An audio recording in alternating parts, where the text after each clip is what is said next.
잡아주리라. 내가 너를 의롭게 함이니 너는 마음에 염려치 말라. 나는 너의 하나님이라. 하늘을 지은 창조주라. 땅에서 사는 베푸는 자 나의 여호와니라. 나의 의로 부름 받은 자 나의 찬송을 부르는 자 너는 두려워 말라.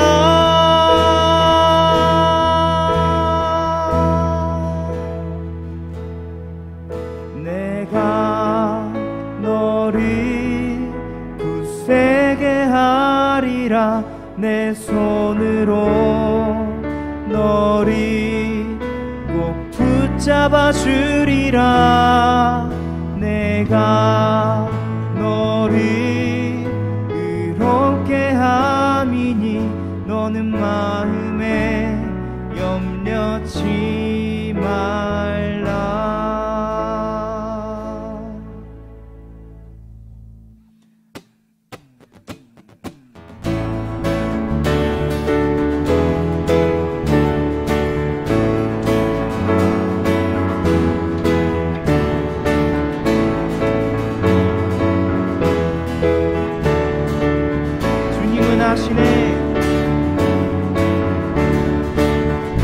주님은 주 사랑하는 맘 이전보다 더 주님 알기 원해.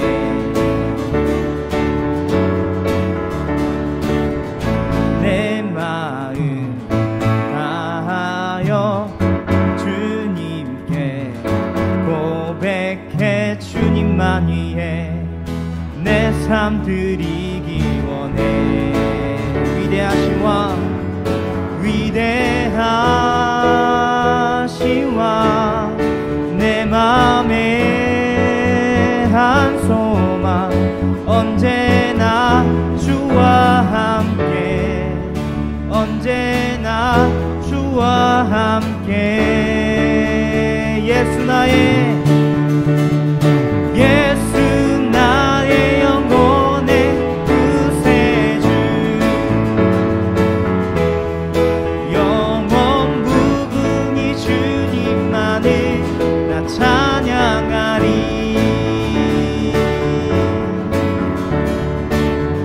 주님은 아시네 주 사랑하는 맘 이전보다 더 주님 알기 원해. 내 마음 다하여 내 마음 다하여 주님께 고백해. 주님만 위해 내 삶 드리기 원해.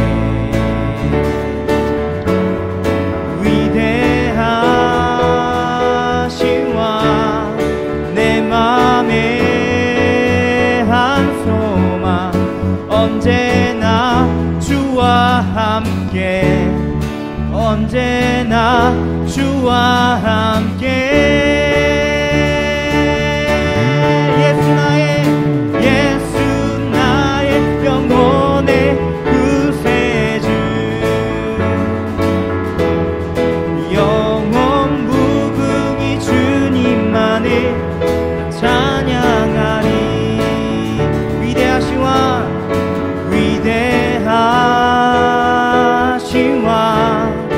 내 맘에 한 소망 언제나 주와 함께 언제나 주와 함께 예수 나의 영혼의 구세주 영원 무궁히 주님만을 나 찬양하리 예수 나의 영혼의 구세주 영원 무궁히 주님만을 나 찬양하리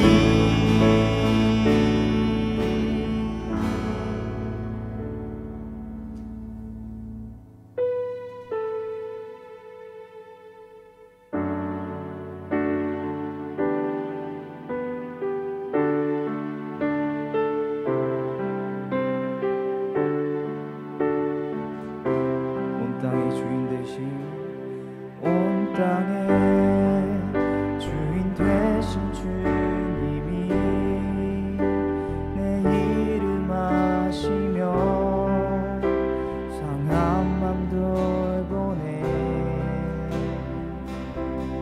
어둠을 밝히시는 새벽별 방황하는 내 맘 주의 기 비추시네 나로 인함이 아니 주가 행하신 일로 나의 행함이 아니 오직 주로 인하여 나는 오늘 피었다 지는 이름 없는 꽃과 같네 바다에 있는 파도 안개와 같지만 주는 나를 붙드시고 부르짖음 들으시며 날 귀하다 하시네 주님은 나의 죄를 보시고 주님은 나의 죄를 보시고 사랑의 눈으로 날 일으키시네 바다를 잠잠하게 하시듯 내 영혼의 폭풍 고요케 하시네 나로 인함이 아니 주가 행하신 일로 나의 행함이 아니 오직 주로 인하여 나는 오늘 피었다 지는 이름 없는 꽃과 같네 바다에 있는 파도 안개와 같지만 주는 나를 붙드시고 부르짖음 들으시며 날 귀하다 하시네 나는 오늘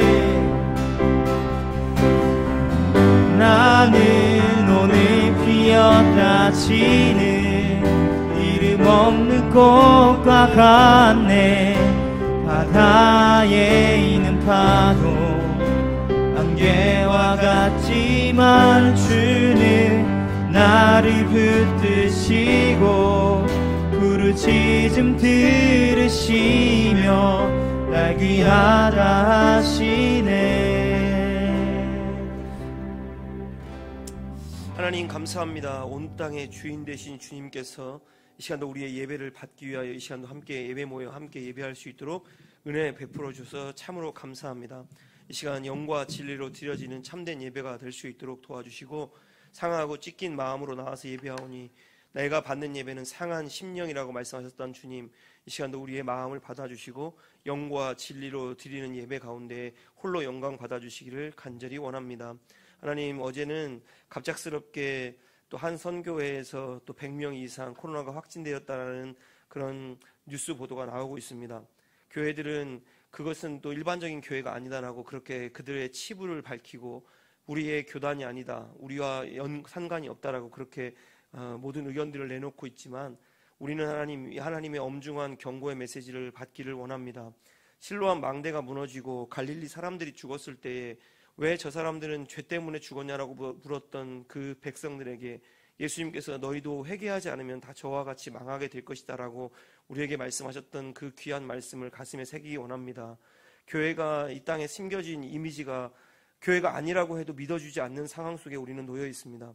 교회가 그동안 그렇게 심었기 때문입니다. 하나님, 사랑하는 우리 모든 한국에 있는 교회들이 이 기회를 통하여 회개할 수 있는 기회 될 수 있도록 도와주시고, 우리가 아니다라고, 우리는 죄인이 아니다라고 그렇게 외치는 교회가 아니라 우리는 나오미가 아니라 마라이다라고 그렇게 외치는 교회들 다 될 수 있도록 하나님께서 은혜를 베풀어 주시옵소서. 오늘도 하나님의 귀한 말씀인 룻기서 말씀을 함께 나누기 원합니다. 나오미와 룻, 그 두 과부가 보아스를 만남으로 모든 것이 회복되고 있는 이 멋진 광경을 보며 우리의 인생도 우리의 보아스이신 예수 그리스도를 만나야지만 가능한 것을 믿사오니, 오늘 이 시간 말씀을 통하여 진정한 보아스이신 예수 그리스도를 만날 수 있도록 도와주시며, 함께 예배드리는 모든 성도들에게 오늘도 보아스가 베풀었던 헤세드의 사랑이 그대로 우리에게 임할 수 있는 귀하고 복된 예배가 될 수 있도록 은혜 베풀어 주시옵소서. 오늘 모든 예배의 시종을 주님께 의탁하오며, 예배의 모든 드려지는 말씀, 하나님, 이 선포되는 말씀이 바르고 정직하게 선포될 수 있도록 은혜 베풀어 주시기를 간절히 바라옵고나며 예수님의 이름으로 기도드렸습니다. 아멘.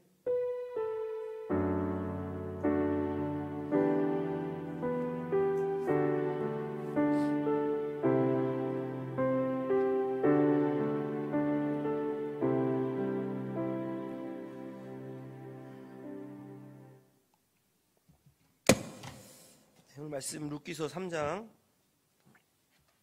6절부터 18절까지 말씀 함께 보도록 하겠습니다. 룻기서 3장 6절부터 18절.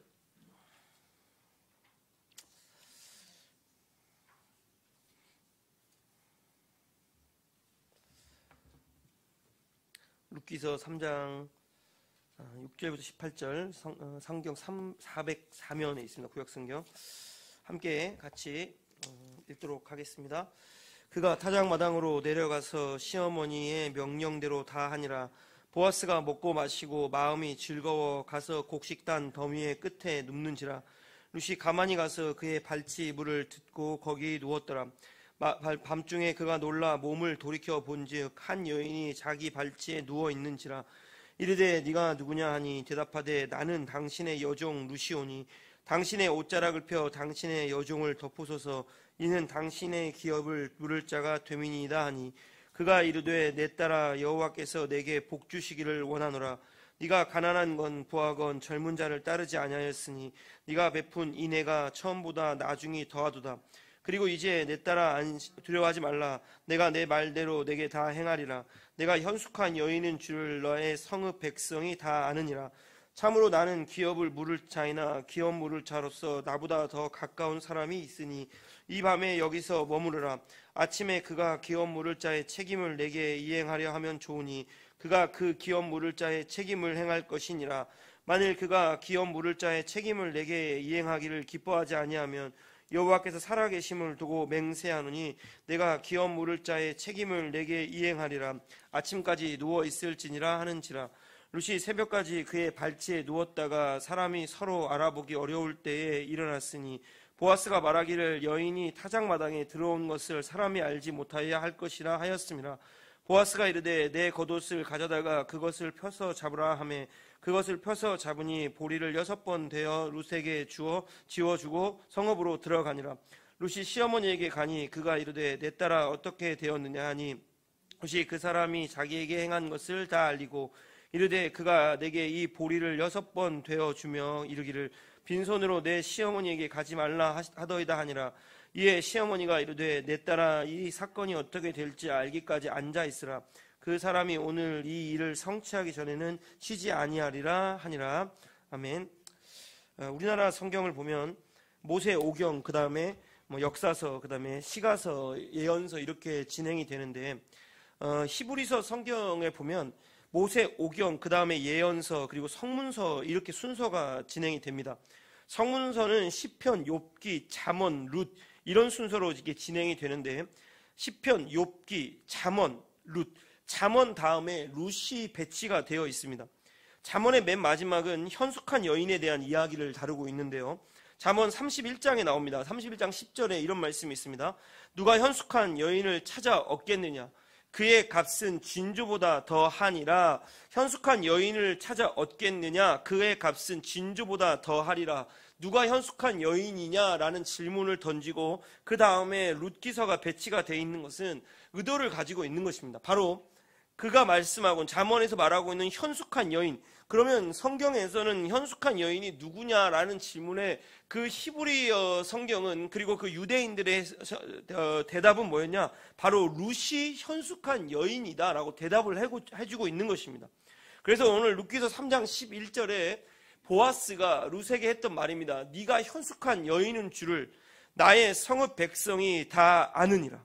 바로 이 현숙한 여인에 대한 대답, 과연 어떤 사람이 현숙한 여인이냐라는 대답에 룻이 바로 현숙한 여인이다라고 대답해 주고 있는 성경이 바로 히브리어 성경이라는 말씀입니다.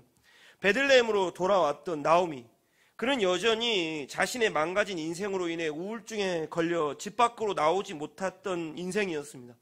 그런데 그가 보아스라는 이름 세 글자를 듣고 그의 마음이, 그리고 그의 가슴이 뛰기 시작했습니다. 그의 고백은 2장 20절인데 그가 살아있는 자와 죽은 자에게 은혜 베풀기를 그치지 아니하도다. 바로 보아스가 어떤 인물이냐? 살아있는 자와 죽은 자에게 은혜 베풀 수 있는 인물이라는 것을 그때야 나오미가 깨닫고 그 보아스 이름을 듣고 그의 심장이 뛰기 시작한 것입니다.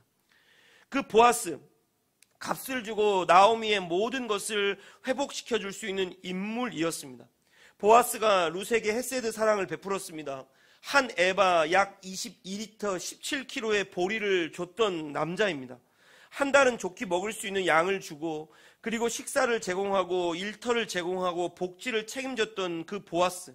그런데 나오미는 그 룻에게 그런 부스러기의 은혜도 감사하지만 이제는 부스러기 은혜가 아니라 온전한 은혜를 한번 구해보자, 바로 보아스를 한번 얻어보자 라고 그렇게 제안을 했습니다. 보리와 밀 추수가 끝나고 나서 타작을 하는 보아스였습니다. 사사시대는 영적으로 매우 어두웠던 시대입니다. 영적으로 어두웠다라는 것에 표면적으로 드러나고 있는 모습은 바로 뭐냐? 성적인 문란함이었습니다. 가나안의 풍습이 고스란히 이스라엘 안으로 들어왔던 것이 바로 사사시대였는데요. 호세아 9장 1절에 이렇게 말씀하고 있는데요. 이스라엘아, 너는 이방 사람처럼 기뻐 뛰놀지 말라. 네가 음행하여 내 하나님을 떠나고 각 타작 마당에서 음행의 값을 좋아하였느니라. 타작할 때에 타락한 그 당시의 상황을 묘사하고 있는 것이 호세아서입니다. 음주, 가무와 함께 음란한 파티가 자행됐던 현장이 바로 타작 마당이었습니다. 그러면 나오미는 타작 마당에서 이러한 음란 파티가 일어나고 있다는 것을 몰랐을까요? 당연히 잘 알고 있었습니다. 그래서 3장 3절에 그렇게 룻에게 이렇게 말합니다. 그에게 보이지 말고. 이건 보아스에게 보이지 말라라는 의미도 있지만 당시에 타작 마당이 얼마나 위험한지 알았기에 조심하고 또 조심하라는 의미를 담고 있는 그 나오미 시어머니의 당부였습니다. 술을 마시고 광란의 파티가 있는 현장입니다. 그런데 그곳에 어떤 여자가 곱게 차려입고 그곳으로 간다는 것은 매우 위험한 상황이라는 것입니다. 무법천지입니다. 사사기 19장에 보면 베냐민 지파가 동성애를 하겠다라고 그 소리치는 장면이 나옵니다. 그들이 모르게 동성애를 자행한 것이 아니라 그들은 대놓고 동성애 할 테니까 지금 너희 집에 들어갔던 레위 사람을 내놓으라라고 소리쳤던 바로 베냐민 지파의 모습이었습니다. 그런데 베냐민 지파의 모습이 19장에 나오기 때문에 그 사사시대를 배경으로 하고 있는 오늘 룻기서는 그러면 19장보다 앞선 시대, 그러니까 19장이 최악의 상황이고 그것보다는 조금 선한 시대를 배경으로 하고 있냐라고 질문하신다면 당연히 아닙니다. 사사기 19장이 시대적으로 보면 룻기보다 훨씬 앞섭니다. 그러니까 사사기 19장의 타락상은 룻기 시대보다 훨씬 앞선 시대라고 하면 여러분, 죄악은 가면 갈수록 더 깊어지고 진화하고 발전하는 법입니다. 그러니까 룻 시대에는 이스라엘의 영적 상태가 어땠냐? 최악이었다는 것입니다. 영적 상태가 최악이다. 다시 말하면 표면적으로 드러나는 그 증상 중에 하나는 성적으로 매우 문란한 시대였다. 그러면 룻도 이런 상황을 너무너무 잘 알고 있었던 여자입니다. 왜냐하면 모압이라는 나라가 바로 가나안의 그 모든 문화를 흡수하고 있었던 나라이기 때문입니다. 룻이 이런 시대에 타작마당으로 간다. 이것은 대단히 위험한 발걸음이었고 목숨을 건 아주 순종에 가까운 일이었다는 것입니다. 7절 말씀입니다. 보아스가 먹고 마시고 마음이 즐거워 가서 곡식단 더미의 끝에 눕는지라. 룻이 가만히 가서 그의 발치 이불을 들고 거기 누웠더라. 보아스가 타작을 마치고 자신의 숙소로 돌아왔습니다. 먹고 마시고 마음이 즐거웠다라는 것은 보아스도 똑같이 음주 가물을 즐겼다라는 뜻이 아니라 그 광란의 파티를 즐겼다는 의미가 아니라 풍년을 주신 하나님께 축하 파티를 무사히 마치고 감사하는 마음으로 돌아와서 그가 숙소로 돌아와 잠을 청했다라는 의미예요. 그리고 한쪽에 쌓아놓은 곡식, 그러니까 추수가 마친 곡식들이 한쪽에 쌓여 있었고 바로 그 옆자리에 누가 누워있냐? 보아스가 누워 있었습니다. 아마 룻은 그 곡식단 사이에 아마 숨어 있던 것으로 보입니다. 룻은 지금까지 그곳에 잘 숨어 있었습니다. 그리고 막 잠이 든 보아스의 이불을 들고 조용히 그 옆으로 가서 누웠습니다. 8절에 밤중에 그가 놀라 몸을 돌이켜 본즉 한 여인이 자기 발치에 누워 있는지라. 잠을 자다가 몸을 돌렸는데 어떤 사람과 몸이 닿는 것을 느꼈습니다. 보아스는 깜짝 놀랐습니다. 9절에 이르되 네가 누구냐 하니 대답하되 나는 당신의 여종 룻이오니 당신의 옷자락을 펴 당신의 여종을 덮으소서. 이는 당신이 기업을 물을 자가 됨이니이다 하니 보아스는 조용히 누구냐라고 물었습니다. 그랬더니 당신의 여종 룻이라고 대답을 했습니다. 그러면서 자신이 왜 이곳으로 와서 누웠는지를 말하고 있습니다. 당신의 옷자락을 펴서 당신의 여종을 덮으소서라고 말하고 있습니다. 이것은 보아스에게 하는 청혼이었습니다. 성경에서 결혼과 옷자락에 대한 연결되는 구절이 없기 때문에 오늘 본문에 대한 해석을 여러 갈래로 할 수가 있게 됩니다. 옷자락을 덮어달라는 의미가 뭘까? 보호해달라는 의미일까? 아니면 기업 물을 자가 되어달라는 의미일까라고 하지만 사실 이것은 청혼으로 봐야 되는데 그 이유가 뭐냐? 룻기서 2장 12절 말씀 때문입니다. 여호와께서 내가 행한 일에 보답하기를 원하며 이스라엘 하나님 여호와께서 그의 날개 아래에 보호를 받으러 온 내게 온전한 상 주기시기를 원하노라 하는지라. 여기서 여호와께서 그의 날개 아래에 보호를 받으러 온 내게라는 이 표현, 날개라는 표현과 옷자락이 동일한 단어로 이루어져 있다는 것입니다. 이스라엘 백성이 되고 싶어 베들레헴으로 온 룻에게 그 보아스의 축복의 말은 네가 이스라엘 가운데 들어와 구원을 받는 하나님의 백성이 되었으면 좋겠다라는 그 의미였는데 오늘 룻이라는 여자가 얼마나 지혜로운 여자인지 현숙한 여자인지는 보아스가 했던 그 감동적인 말이 그 말을 가지고 당신이 나에게 했던 여호와께서 그의 날개 아래에 보호를 받으러 온 내게라는 그 표현을 통해 당신의 그 날개로 그 옷자락으로 나를 덮어달라 라고 그렇게 청혼을 하고 있는 것입니다. 룻은 그 청혼을 통해 보아스가 자신에게 했던 그 말을 통해 청혼을 하고 있는 것입니다. 하나님의 날개, 지금 그 하나님의 날개가 바로 당신 보아스 당신입니다. 그 날개로 자신을 덮어달라고 그렇게 말하고 있는 룻. 그러면서 그 이유를 당신이 기업을 물을 자가 됨이라라고 설명을 하고 있는 것입니다. 10절에 그가 이르되 내 딸아 여호와께서 내게 복 주시기를 원하노라. 네가 가난하건 부하건 젊은 자를 따르지 아니하였으니 네가 베푼 인애가 처음보다 나중이 더하도다.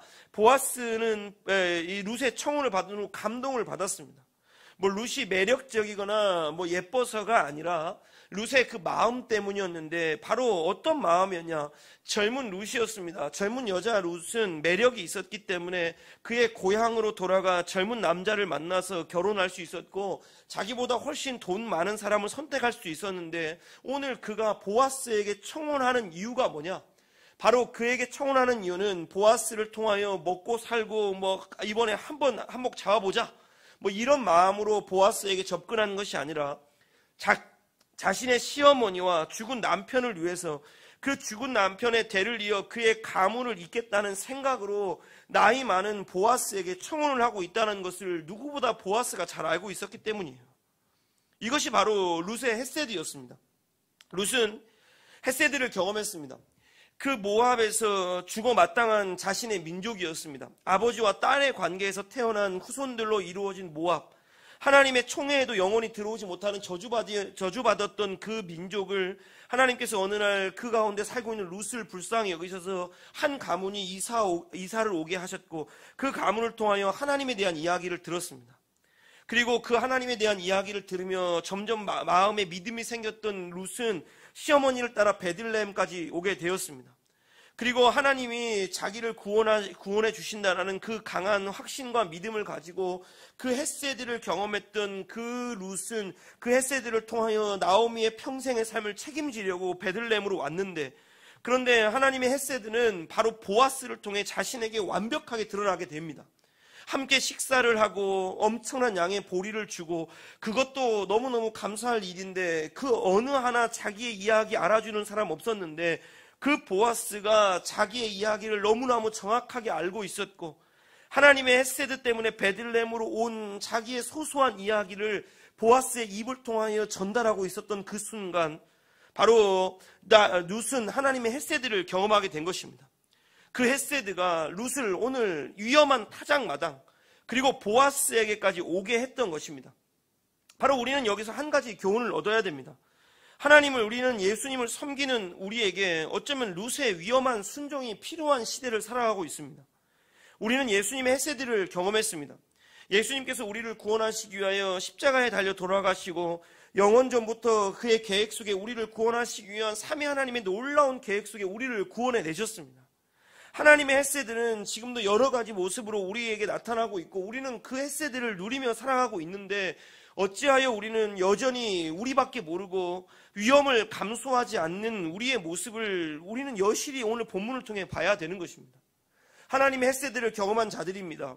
그러면 오늘 헤세드를 경험했던 룻은 그 타작마당이 얼마나 위험한지, 그 당시에 영적으로 타락했던 이스라엘 백성들에게 타작마당은 음란의 장소였고, 매력적인 여자가 아름다운 옷을 입고 그 현장에 간다는 것은 굉장히 위험한 일이었고, 당시 여자로서는 상상도 할 수 없는 위험한 상황에 노출될 수 있는 그 상황 속에서 보아스를 만나야 된다라는 이 믿음 하나 때문에, 그 마음 하나 때문에 위험을 감수하고 타작마당으로 가게 했던 그 모습이 뭐냐? 하나님의 헤세드가, 그리고 룻이 경험했던 헤세드가 그 위험한 장소로 룻을 몰아넣고 있다는 것입니다. 바로 여기에 우리에게는 놀라운 교훈이 한 가지 숨겨 있는데, 오늘도 하나님은 우리에게 어쩌면 예수 그리스도의 그 헤세드를 경험한 자들에게는 바로 이렇게 위험한 도전이고 위험한 순종을 한번 해보라고 우리에게 말씀하고 있는 것 같습니다. 룻은 보아스가 누구인지 알았던 것이었습니다.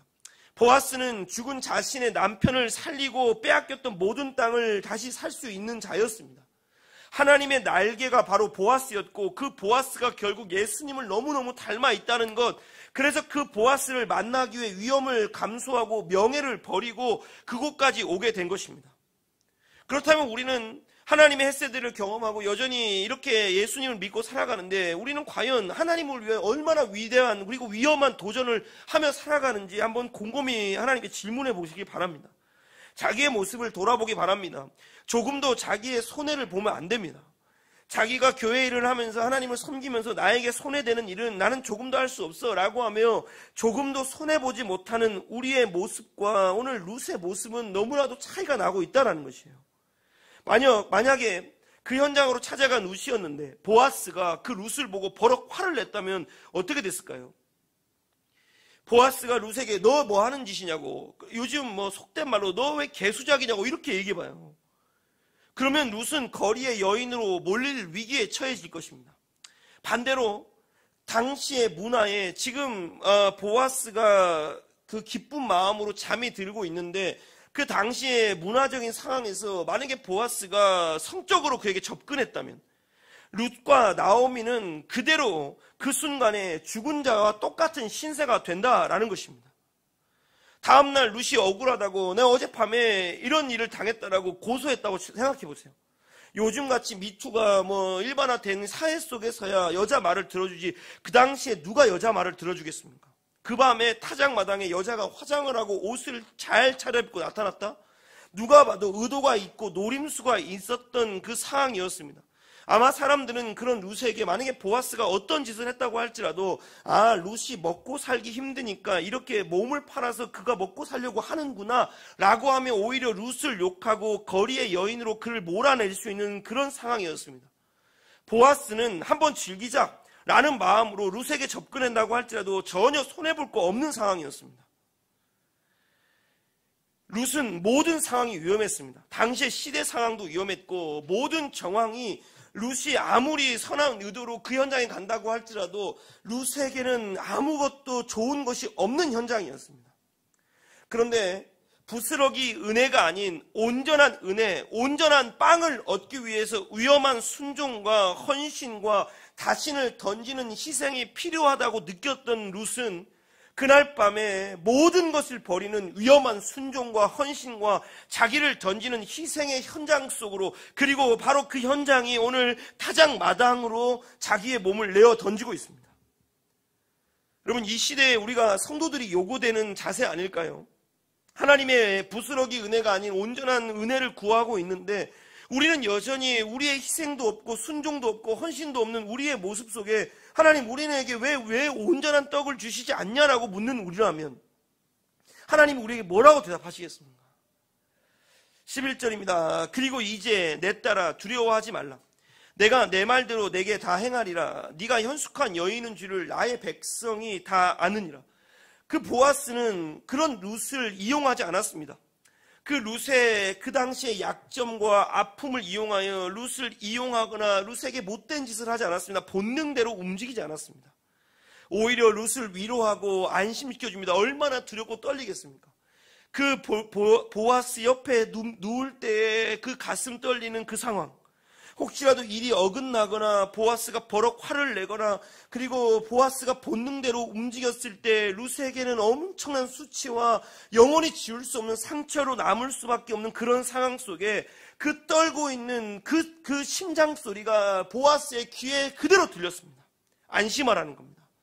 안심하라. 네가 현숙한 여인이라는 것 세상 사람들이 우리 동네 사람들이 다 알고 있다. 바로 잠언 31장에서 던지고 있는 현숙한 여자가 누구냐라는 질문에 보아스가 대답을 합니다. 바로 현숙한 여인은 룻이다라고 그렇게 우리에게 대답을 해주고 있습니다. 12절입니다. 참으로 나는 기업을 물을 자이나 기업 물을 자를 자로서 나보다 더 가까운 사람이 있으니 룻은 11절에 보아스의 이야기를 듣고 기대합니다. 그래, 내가 너의 청혼을 받아들이고 너와 결혼하겠다라고 대답할 줄 알았는데 보아스가 뭐라고 하냐? 나보다 더 가까운 친족이 있으니까 그 사람에게 먼저 물어보겠다. 만약에 그 사람이 너를 아내로 맞이해서 대를 잇고 빼앗긴 땅에 값을 주고 대 찾아준다고 하면 너는 그 사람과 결혼하면 된다라고 그렇게 이야기한 것이었어요. 룻과 보아스의 사랑 이야기는 여기서 끝나는 것처럼 보입니다. 우리가 기대하는 보아스의 이야기가 아닙니다. 룻의 청혼을 듣고 보아스가 그래 내가 너와 결혼해 줄게 라고 그렇게 대답하면 참 좋은데 보아스는 그렇게 하지 않고 침착하게 나보다 더 가까운 친족이 있으니까 그 사람에게 먼저 의중을 묻고 그 다음에 내가 행동하겠다. 룻의 위험한 순종도 물거품이 될 상황이었습니다. 이것이 바로 우리에게 필요한 성도의 인내입니다. 하나님은 우리에게 하나님 지금 당장 얘기해 주시고 지금 당장 저에게 이렇게 해달라고 그렇게 우리는 기도하고 하나님께 물을 때가 있는데, 하나님은 그 시간을 나에게 주지 않고 하나님의 주권대로 하나님의 섭리대로 그 시간을 움직여가고 있다는 것입니다. 그러나 우리는 알고 있습니다. 우리는 룻과 보아스의 이야기의 끝을 알고 있기에 우리의 사랑 이야기, 하나님과 나와의 사랑 이야기의 끝도 알고 있습니다. 그분은 내 시간대로 내가 듣고 싶은 대답을 하며, 그래 지금 당장 네가 했던 요구를 들어주고 너와 결혼해 줄게 라는 대답을 하지 않는다고 할지라도, 우리 하나님께서는 가장 좋은 길고 그리고 선한 길로 인도할 거라고 믿기에, 우리는 오늘도 늘 옳은 대로 인도하고 늘 오르신 하나님 앞에 인내하며 기다릴 수 있는 것은, 내가 원하는 대로 되지 않는다고 할지라도 나에게 선택권이 있는 것이 아니라 모든 선택권은 보아스에게 있고 하나님에게 있다는 것을 알기에, 그런데 놀라운 것은 보아스고 하나님이고, 그 하나님은 우리에게 늘 좋은 길로, 의의 길로, 그리고 가장 아름다운 길로 인도한다는 것을 믿기에, 우리의 시간과 차이가 있다고 할지라도 우리는 그 하나님의 선하심과 온전하심과 의로우심 앞에 우리의 모든 것을 내려놓는 그런 순종의 시간이 필요하다는 것입니다. 우리는 위험한 순종과 헌신과 희생을 통해 보아스의 마음을 열고 보아스의 응답을 기다리고 있는 룻을 보게 됩니다. 13절입니다. 그 밤에 여기서 머무르라. 아침에 그가 기업 물을 자의 책임을 내게 이행하여 하면 좋으니 그가 그 기업 물을 자의 책임을 행할 것이니라. 만일 그가 기업 물을 자의 책임을 내게 이행하기를 기뻐하지 아니하면 여호와께 살아계심을 두고 맹세하노니 내가 기업 물을 자의 책임을 내게 이행하리라. 아침까지 누워 있을지니라 하는지라. 보아스가 기업 물을 자를 자신이 만난 후 결정하겠다고 걱정하지 말라고, 그러면서 다른 사람들에게 들키지 않도록, 지금 네가 나가면 밤길이 위험하고 지금 흥청망청 사람들이 잔치하고 있는데 네가 혹시라도 그들의 눈에 띄었다가 잘못될 수도 있으니까 여기서 잠깐 머물렀다가 아침에 해가 뜨기 전에 어두울 때 가서 안전할 때 새벽에 너는 잠시 빠져나가라. 너의 명예와 안전을 그렇게 지키라라고 그렇게 보아스가 제안을 한 것입니다. 14절입니다.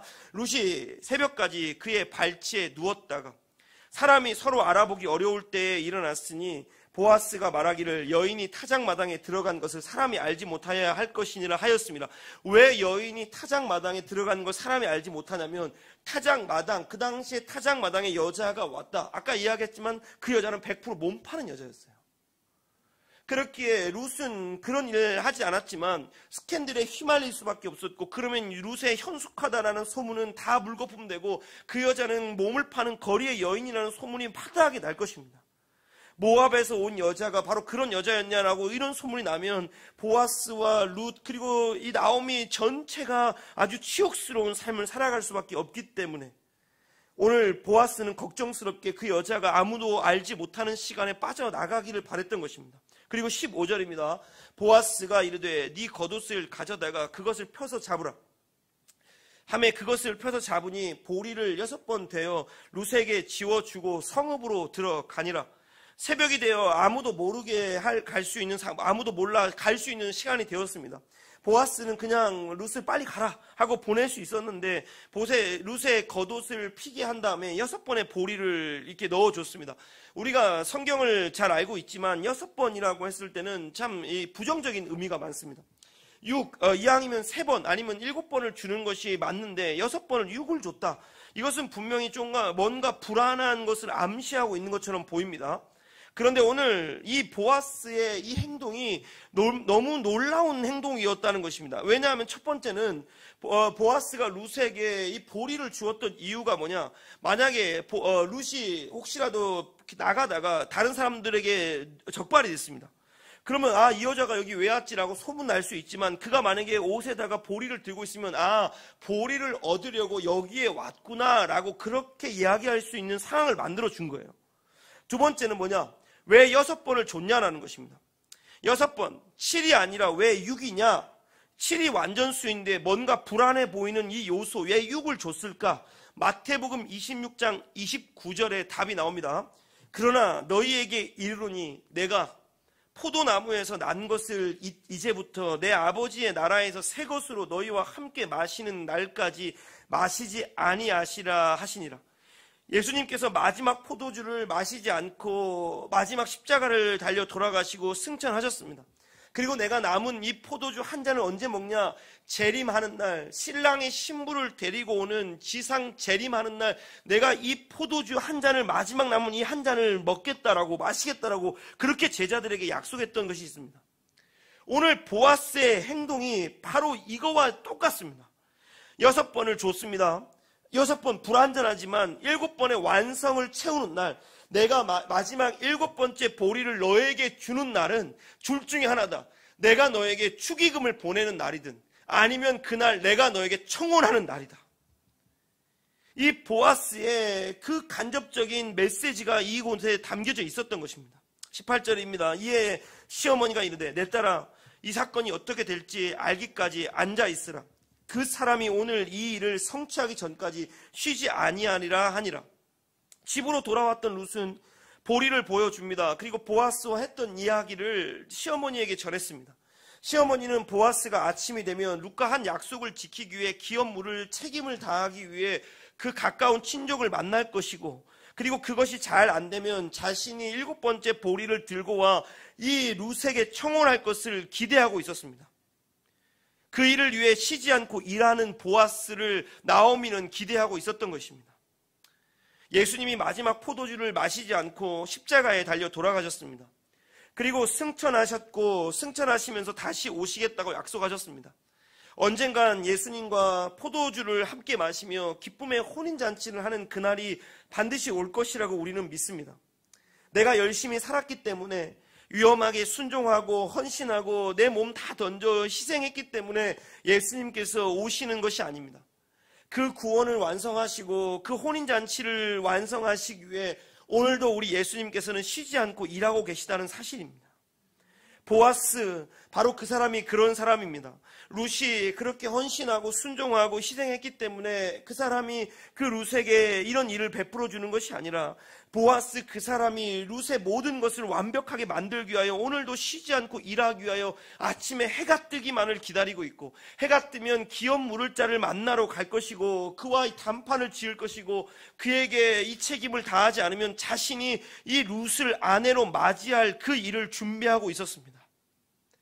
여러분, 우리도 오늘 이 보아스라는 이름을 들을 때에 나오미가 회복이 되었고, 룻은 그 나오미를 통해 보아스가 어떤 인물인지를 알게 되었습니다.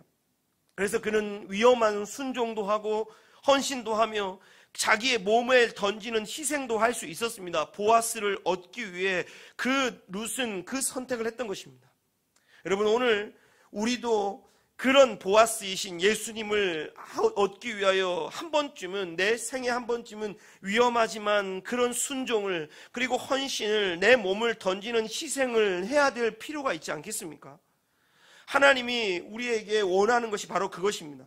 우리를 향한 진정한 헤세드, 하나님이 찾고 있는 누가 현숙한 여인이고 누가 현숙한 그리스도의 신부가 될 수 있냐라고 물으면, 열심히 교회를 위해 봉사하는 사람이요, 열심히 헌금하는 사람이요, 열심히 예배 빠지지 않고 나오는 사람이요가 아니라, 그 대답을 오늘 룻이 하고 있습니다. 룻이 왜 이 현숙한 여인이냐? 헤세드의 사랑을 몸소 실천하고 살아가는 여인이었기 때문이었어요. 죽었던 자기를 살려줬던 하나님의 은혜에 감사하여 죽은 시어머니와 남편을 살리기 위하여 자기의 모든 헤세드를 쏟아붓고 있는 이 룻이야말로 진정한 현숙한 여인이었던 것입니다. 오늘 우리 예수님께서도 우리에게 원하는 삶이 바로 그거 아니겠습니까? 우리의 몸을 던짐으로 하나님의 헤세드를 경험했던 우리는 다른 사람을 살리기 위해 그 헤세드를 우리의 몸으로 표현하고 우리의 삶으로 나타내며, 위험한 순종, 위대한 헌신, 우리의 희생을 통하여 하나님 예수님 앞에 멋진 순종을 한번 하는 그런 멋진 헤세드를 보여주는 현숙한 여인과 같은, 룻과 같은 사람이 되라고 우리에게 말씀하고 있습니다. 오늘도 구원을 위해 쉬지 않고 일하고 계신 우리 예수님이십니다. 예수님께서 모든 구원을 완성하시는 날, 이 땅에 마지막 7번째 보리를 들고 우리를 만나러 오실 것입니다. 그리고 7번째 보리를 우리의 그 마지막에 우리 그 겉옷에 부어주시면서 우리와 함께 자기와 함께 결혼하자라고 룻이 했던 청혼이 아니라 이제는 보아스의 정식 청혼과 함께 이들이 부부가 되어 아름다운 가정을 꾸려나가게 될 것입니다. 우리 예수님께서 그날을 상상하며 그날을 기대하며 오늘도 쉬지 않고 일하고 계십니다. 마지막 남은 그 포도주를 신부와 함께 먹는 그날을 꿈꾸며 열심히 일하고 계시고 구원을 위해 쉬지 않고 일하고 계십니다. 그 온 땅의 주인 되신 우리 주님께서 나와 결혼하고 싶으셔서 나를 신부 삼고 하나님 나라에 함께 살고 싶으셔서 지금도 쉬지 않고 열심히 일하고 계십니다. 그럼 우리는 이 땅에서 그 신랑을 기다리며 어떻게 살아야 될까요? 멋진 순종, 위대한 헌신, 자기를 던진 멋진 헌신, 희생, 이 모든 것들을 통하여 우리는 그 신랑을 준비하며 신랑 맞을 준비를 하며 살아가야 되는 거 아니겠습니까? 교회를 섬기다 보면 때로는 헌신할 때가 있고 때로는 나의 모든 것을 내어 던져야 될 때가 있습니다. 그럴 때 주저하지 마십시오. 그거는 나의 순종과 헌신과 희생을 빼앗아가기 위한 하나님의 방법이 아니라 그것들을 내어 던짐으로 하나님의 놀라운 복을 받기 위한 하나님의 놀라운 계획이고 위대한 하나님의 작품이라는 사실을 기억하며 나에게 이때가 나에게 순종하고 헌신하고 희생할 수 있는 기회다. 그러면 그 기회를 놓치지 않고 잡기 위하여 우리는 오늘도 타장 마당으로 가는 우리에게 그런 순종과 헌신과 희생이 필요하다는 것입니다.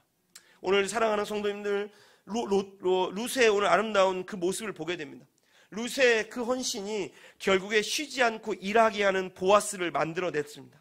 그래서 우리도 오늘 이 룻의 헌신을 보면 현숙한 여인, 바로 그 여인이 하나님이 찾고 있는 그 현숙한 여인이 저와 여러분이 되기를 바랍니다. 온 땅의 주인 찬양하도록 하겠습니다.